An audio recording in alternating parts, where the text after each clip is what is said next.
NATO क्या चाहता है? नेटो चाहता है कि यूक्रेन उसके साथ शामिल हो जाए। रशिया बोल रहा है कि तुम उसको शामिल नहीं कर सकते हो। बस इतनी सी बात है, तुम उसको शामिल मत करो, रशिया कल ही जंग रुकवा देगा। लेकिन ये क्यों नहीं मान रहे हैं? नहीं, इनको देखिए, जैसे दबाव, भारत के ऊपर दबाव डाल रहे हैं कि हम सेकेंडरी सैंक्शंस लगाएंगे। ये सेकेंडरी सैंक्शंस भी होता क्या है? सेकेंडरी सैंक्शंस ये होता है कि भैया मेरा एक दुश्मन है, अगर कोई दूसरा देश उस दुश्मन से दोस्ती करेगा तो मैं ये दूसरे देश के ऊपर सैंक्शंस लगाऊंगा। तो भारत जो है रशिया से तेल खरीदता है तो भारत के ऊपर सैंक्शंस लगाया, क्योंकि ना रशिया नेटो का दुश्मन है। भैया ये क्या हो गया? ये क्या है? कहाँ की ये कूटनीति है? तो भारत ने सीधे तौर पे ये बता दिया है।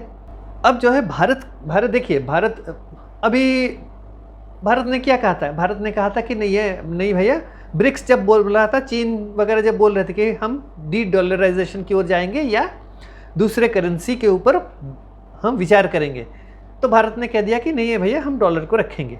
लेकिन आज के डेट में ट्रंप और नेटो जो कर रहा है, भारत अभी दोबारा सोचेगा कि भैया डॉलर के मुकाबले किसी और करेंसी के ऊपर जाना चाहिए, या अपना देश का जो करेंसी है रुपी या रुपया, उसके ऊपर उससे ट्रेड किया जाए दूसरे देशों के साथ, रूस के साथ, चीन के साथ या खाड़ी के देशों के साथ। हम कर सकते हैं, क्यों नहीं कर सकते? और एक बात देखिए, सबसे बड़ा प्रोड्यूसर में से क्या है पेट्रोलियम? कौन कौन से देश है? आपका वेनेजुएला है, ईरान है, उनके ऊपर सैंक्शंस लगा दिया है। रशिया है सबसे एक बड़ा जो है ऑयल प्रोड्यूसिंग कंट्री, अब उसके ऊपर सैंक्शंस लगाने पे तुले हुए हैं। भैया देखिए, वेनेजुएला, ईरान, रशिया के ऊपर अगर सैंक्शंस लगाएंगे तो जो बड़े देश, जो ऑयल प्रोड्यूसिंग कंट्रीज, उनके ऊपर अगर सैंक्शंस लगा देते हैं, कोई तेल नहीं खरीद सकता है उनसे, तो जो छोटे छोटे देश जो ऑयल प्रोड्यूस करते हैं उनके ऊपर दबाव पड़ेगा। तो उससे क्या होगा?